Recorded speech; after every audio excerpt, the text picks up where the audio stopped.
मेरे प्यारे बच्चों नमस्कार। ध्यान दीजिए, आज से अब हम आप लोगों को रसायन विज्ञान के पाठ दूसरा विलयन की जो गणनाएं हैं, कैलकुलेशन, उसके बारे में बताएंगे। अब तक हम लोगों ने थियरी पढ़ा है, इसलिए से आप लोगों से हम बार बार रिक्वेस्ट भी कर रहे थे और भी कर रहे हैं कि गणनाओं को करने से पहले आप लोगों को जो इसमें महत्वपूर्ण थियरी है और फार्मूला है उसको रिपीट कर लीजिए। तो आज हम शुरू कर दे रहे हैं, लेकिन आप लोग जब भी वीडियो को देखिएगा या सॉल्यूशन कीजिएगा देख करके, तो थियरी को जो है कि आप लोग बढ़िया से पढ़ लीजिएगा। इसमें क्रम में NCERT जो आप लोगों की बुक है उसका एक्सरसाइज बता रहे हैं, उसमें आप लोगों को हम पहला क्वेश्चन बता रहे हैं। NCERT में दिया हुआ है कैलकुलेशन, क्वेश्चन नंबर 2.4 कह रहा है कि प्रयोगशाला कार्य के लिए प्रयोग में लाए जाने वाला नाइट्रिक अम्ल,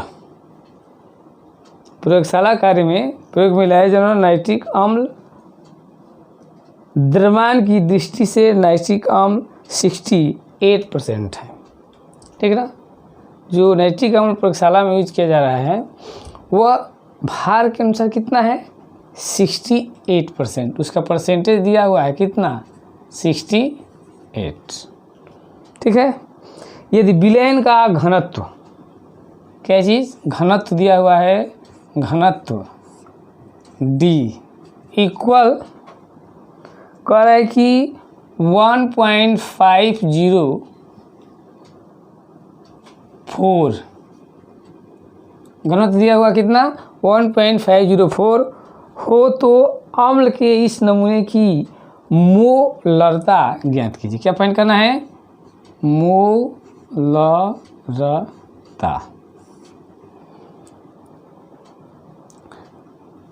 क्वेश्चन एक बार और देखिए, कह रहा है प्रयोगशाला कार्य के लिए प्रयोग में लाए जाने वाला सांद्र नाइट्रिक अम्ल द्रव्यमान की दृष्टि से नाइट्रिक अम्ल का 68% जलीय विलयन है। कितना है, 68% है। ठीक, जलीय विलयन। यदि विलयन का घनत्व D से प्रदर्शित करते हैं 1.504 हो, ठीक, तो इस नमूने की मोलरता फाइंड करना है। ठीक है। तो हम लोग ऑलरेडी जानते हैं कि मोलरता का फॉर्मूला होता है, मोलरता इक्वल मोलरता M बराबर, ठीक है, M बराबर होता है पहले परसेंटेज इंटू घनत्व इंटू 10 बाई आपका M। अब यहाँ समझ लीजिए, प्रतिशत जो दिया हुआ है 68%, क्लियर है, घनत्व भी दिया हुआ है और 10 रहता है फॉर्मूले में। M क्या है, अणुभार है। ठीक है ना। तो नाइट्रिक अम्ल का अणुभार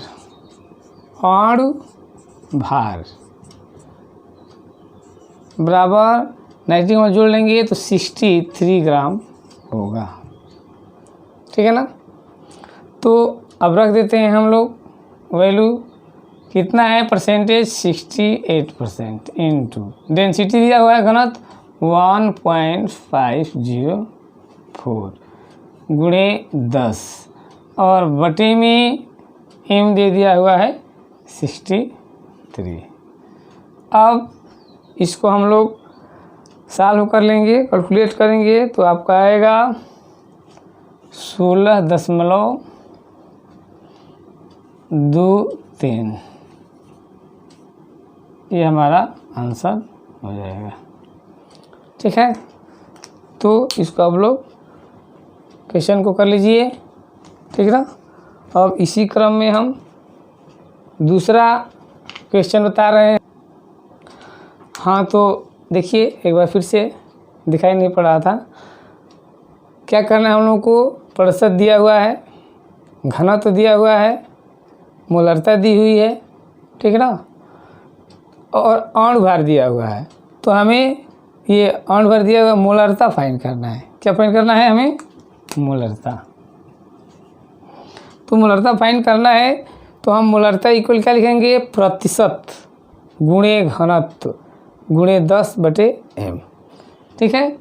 तो इसके लिए हम परसेंटेज दिया हुआ है 68 लिख देंगे, गुणे घनत्व दिया हुआ है 1.504 दे दिया है, गुणे 10 और बटे में और भर दिया हुआ कितना? 63। तो 63 लिख दीजिए और सॉल्व कर देंगे इसको। तो सॉल्व करेंगे तो कटा देंगे तो आपका आंसर आ जाएगा 16.23। ये हो गया, ठीक है ना, क्लियर, कोई प्रॉब्लम नहीं। तो इस फार्मूले से जो है कि हम मोलरता किसी भी के प्रश्न में यदि परसेंटेज घनत्व दिया हो, परसेंटेज घनत्व दिया हो, तब इस फार्मूले का प्रयोग हम लोग करते हैं। इसमें दिया हुआ है। और इस मोलरता फाइंड करने के लिए एक दूसरा भी फार्मूला हम लोग यूज करते हैं, मोलरता equal W into 1000 M into V millilitre में, जैसा कि आप लोग पहले हम बताए हैं। तो इसका प्रयोग जो है कि हम दूसरे क्वेश्चन में करेंगे।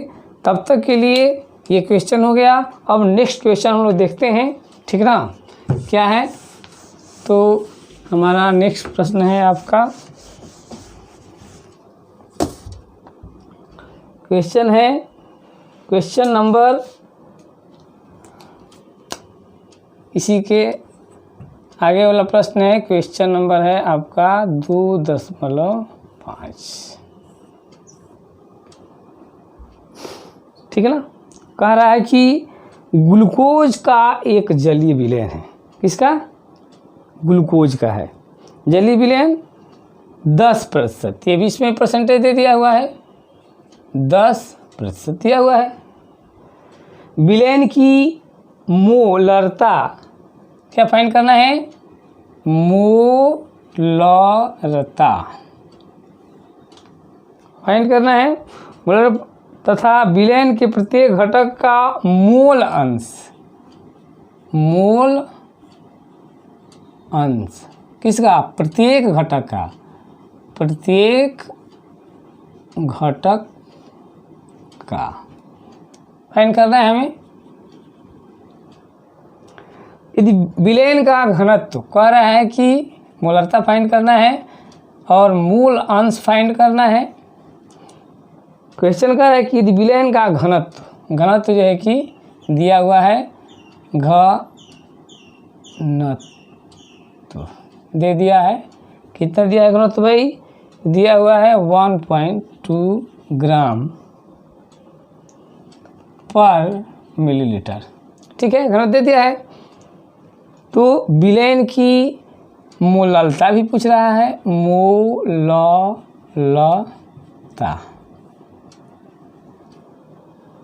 आप लोगों को ये 3 चीज़ पूछ रहा है। एक बार फिर क्वेश्चन देखते हैं, आप लोग मिला लीजिए अपने बुक से, ठीक है ना। क्वेश्चन बार बार पढ़ा जाता है, उसके बाद क्वेश्चन सॉल्व करने पर जल्दी आता है, नहीं तो इस तरह से करेंगे तो सोल्यूशन रटा जाएगा।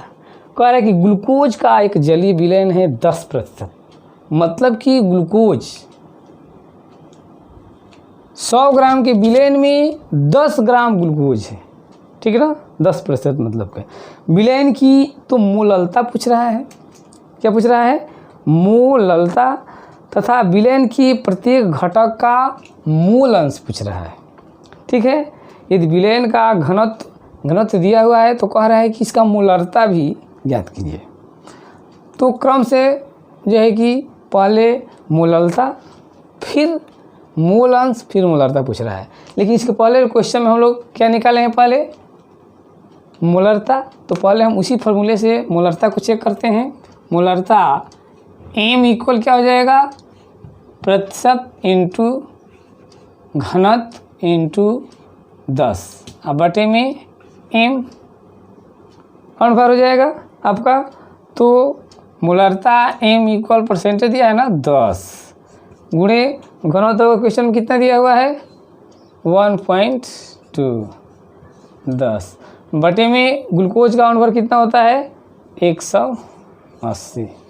अब कटाइए ये आपका ये कट जाएगा, ठीक है। ये कितना हो जाएगा 12 बटे में 18 डिवाइड कर देंगे, ठीक है। तो आपको आंसर आ जाएगा 0.667। ये मोलरता हो गई। क्लियर है। अब कह रहा है कि हम लोग मोलरता फाइंड करें भाई। ये तो फाइंड कर लिए, क्या चीज़ फाइंड किए मोलरता। क्या फाइंड कर लिए मोलरता। अब फाइंड करना है हम लोगों को मोललता। मोललता मोललता इक्वल होता है मोलों की संख्या बटे में विलायक का भार केजी में, ठीक है।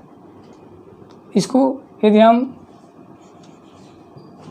संक्षिप्त में करते हैं तो मोललता इक्वल W इंटू 1000 बटे में M इंटू विलायक का भार ग्राम में लिख देते। इस प्रकार से कर सकते हैं। तो हमारे पास W नहीं दिया है।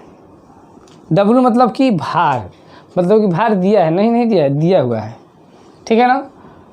देखिए कह रहा है कि 10%, कितना 10%, मतलब कि 100 ग्राम का यदि विलयन है तो वो 10 ग्राम है। गौर कीजिए, ये 100 ग्राम का विलयन है तो कितना है 10 ग्राम है। यदि वही विलयन 1000 का हो तो कितना ग्राम हो जाएगा, वो 100 ग्राम होगा। विलय का भार कितना हो जाएगा मोलरता इक्वल, तो अब 100 ने हम 1000 में ले रहे हैं क्योंकि यहाँ पर 1000 में निकालना है। तो 100 में 10 है तो 1000 में कितना हो जाएगा 100, तो 100 ग्राम विलय का भार हो जाएगा। अब कहेंगे कि दिया हुआ नहीं, परसेंटेज दिया हुआ है, तो भाई परसेंटेज मतलब कि 100 में 10 तो 1000 में हमको निकालना है तो 100 हो जाएगा बटे में। अब ग्लूकोज का अणुभार कितना होता है भाई, तो 180 होता है। ये अणुभार हो गया इनटू, अब कह रहा है कि विलायक का भार, इसे कह रहा है कि 100 ग्राम विलयन था तो उसमें 10 ग्राम विलय था, तो विलय कितना हो गया 100 में से 10 हटाएंगे तो 90 होगा। उसी तरह से यदि 100 ग्राम हो जाए विलायक, 1000 में 100 विलायक, तो 1000 में से 100 माइनस करेंगे तो कितना होगा 900, मतलब कि विलायक कितना हो जाएगा 900 ग्राम, ठीक है ना। 1000 का विलयन ले रहे हैं, इससे 100 ग्राम ले रहे हैं तो 10 ग्राम हो रहा है, तो 1000 का विलय लेंगे तो 100 होगा, तो 100 ग्राम विलय होगा 1000 में। तो विलय कितना होगा, तो 1000 में से 100 माइनस करेंगे तो 900, ठीक है ना। तो यहाँ पर रख देंगे। अब 100 बटे में, अब इसको डिवाइड कर दीजिए, तो डिवाइड कर देंगे तो आपका आ जाएगा 0.617, ठीक है। तो हमारा निकल गया आपका मोलरता। अब हमें फाइंड करना है मूल अंश। ध्यान दीजिए, प्रत्येक घटक का मूल अंश फाइंड करना है। क्या फाइंड करना है, प्रत्येक घटक का मूल अंश। मीन्स पहले हम निकालेंगे ग्लूकोज का मूल अंश। क्या फाइंड करेंगे, ग्लूकोज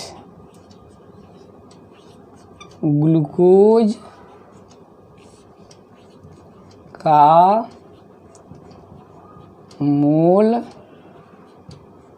अंश बराबर अब ग्लूकोज का मोल अंश बराबर क्या होगा, तो ग्लूकोज के मोल बटे में ग्लूकोज के मोल प्लस जल के मोल। ठीक है, तो अब हम लोग क्रम से लिखते हैं, ठीक है ना।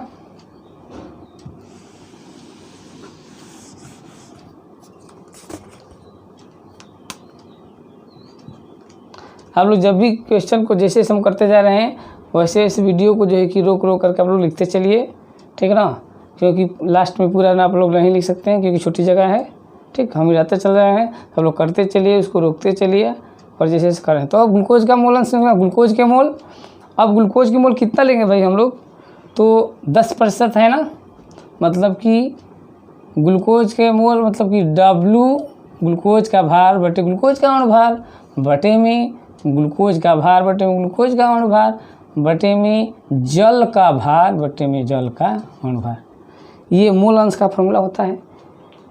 मोल अंश का क्या होता है कि किसी भी एक घटक के मोलों की संख्या, ग्लूकोज के मोलों की संख्या बटे में ग्लूकोज के मोलों की संख्या प्लस जल के मोलों की संख्या। किसी विलयन में 2 घटक है तो एक घटक के मोलों की संख्या बटे में दोनों घटकों के मोलों की संख्या। ग्लूकोज का निकालना है तो ग्लूकोज के मोल बटे में ग्लूकोज के मोल प्लस जल के मोल।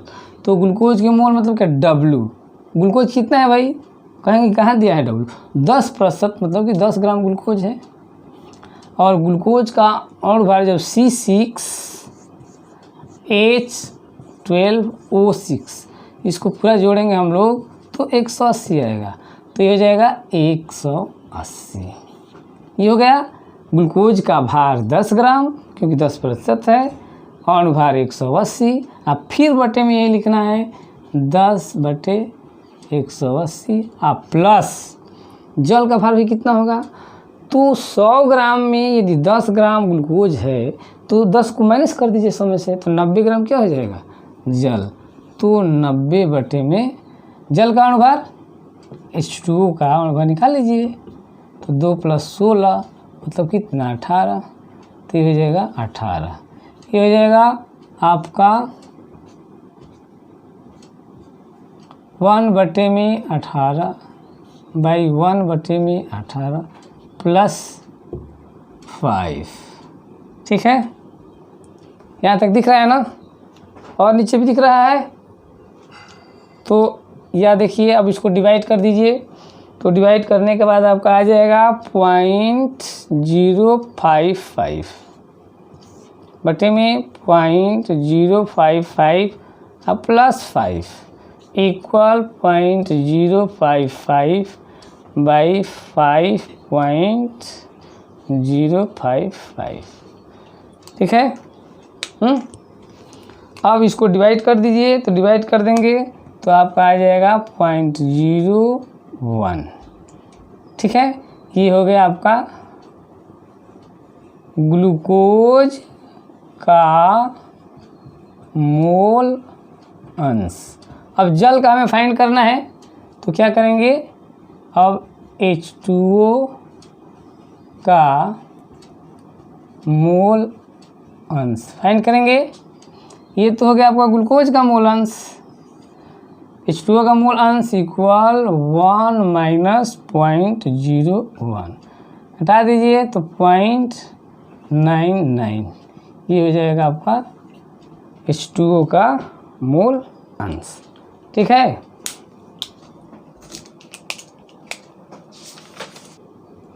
हाँ तो मेरे प्यारे बच्चों ध्यान दीजिए, 2 क्वेश्चन हो गया। अब क्वेश्चन नंबर हम लोग 3 देखते हैं। ठीक है ना, तो क्वेश्चन नंबर आप लोगों को हम बता रहे हैं 2.7 कितना है 2.7 है एनसीईआरटी का। कह रहा है कि द्रव्यमान की दृष्टि से 25% विलयन के 300 ग्राम कितने, कह रहा है कोई विलयन है 25% के हिसाब से है तो उसका 300 ग्राम लिया जा रहा है। कितना, 300 ग्राम। एवं 40% है तो उसका 400 ग्राम लिया जा रहा है। द्रव्यमान के दृष्टि से 25% विलयन के 300 ग्राम एवं 40% विलयन के 400 ग्राम आपस में मिलाने पर प्राप्त विलयन का मिश्रण का द्रव्यमान प्रतिशत फाइंड करना है। क्या करना है, द्रव्यमान प्रतिशतता निकालना है। ठीक है ना, क्या फाइंड करना है हमें भाई, द्रव्यमान प्रतिशतता फाइंड करना है। अब आप लोग ध्यान दीजिए, प्रश्न मतलब समझ ही रहे हैं आप लोग। कह रहा है कि 25% मतलब कहने का मतलब है कि चूँकि ये हो जाएगा आपका आंसर, सोल्यूशन है कि चूँकि 100 ग्राम है विलयन, इसमें कितना है 25 है। 25% मतलब ये, तो हमारे पास कितना है भाई 300 है, तो 300 में कितना हो जाएगा 25 गुणे 300 बटे में कितना 100, तो 300 में कितना हो जाएगा 75। कहना है कि 25% के 300 ग्राम। ठीक है, अब इसी प्रकार से कह रहा है कि 40% के 400 ग्राम। तो चूँकि अब 100 में कितना ग्राम कह रहा है 40% मतलब कि 40 ग्राम, इसलिए अब आप कितना मिलेगा 400 में, तो 400 में ले लीजिए, तो 400 गुणे 400 अब बटे में 100, तो कितना हो जाएगा 160। ये भार निकल गए विलय का। क्लियर है। अब कुल भार निकालिए, कुल भार कितना हो जाएगा हमारा भाई, तो कुल भार इक्वल 75 प्लस 40 इक्वल कितना हो जाएगा 5, और इसमें जोड़ दीजिए 7 3 टोटल कर देंगे तो आपका हो जाएगा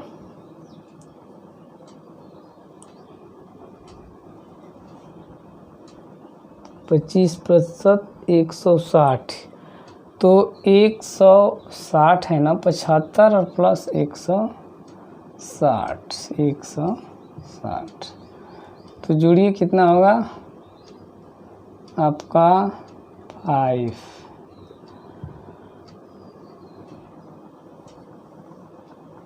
जोड़ने के बाद 235, इसको जोड़ दीजिए तो कुल भार हो गया 235, और ये हो जाएगा विलयन का भार, विलयन का भार, ये तो विलय का भार हो गया। विलयन का भार तो 300 ग्राम का है और प्लस 400 ग्राम का है, कितना हो जाएगा 700 ग्राम हो गया है।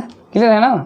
और भार प्रतिशतता इक्वल क्या होता है, तो भार प्रतिशतता इक्वल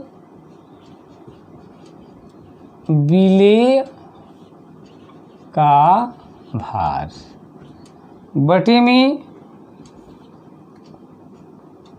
विलयन का भार, विलयन का भार गुणे 100। आइए विलय का भार, विलय का भार कितना हम निकाले हैं, ये है आपका विलय का भार, और एक 75 है एक 160 है, तो हो जाएगा 235 बटे में विलयन का भार कितना हो जाए भाई 700 गुणे 100, ये कैंसिल हो जाएगा। अब हम 235 को डिवाइड कर देंगे तो हमारा आ जाएगा आपका 32 32%। एक 32% हो जाएगा, कितना हो जाएगा 32%। तो दूसरा कितना हो जाएगा भाई, पहला तो दूसरा हो जाएगा आपका 100 माइनस 32, तो कितना हो जाएगा आपका, आ जाएगा 68। ये दो हमारे आंसर हो गए। ठीक है, 3 क्वेश्चन हो गया। अब आगे बताएंगे और क्वेश्चन, तब तक आप लोग थ्योरी दोहरा लीजिए और बढ़िया से आराम से इस क्वेश्चन को बुक से मिला करके और कीजिए।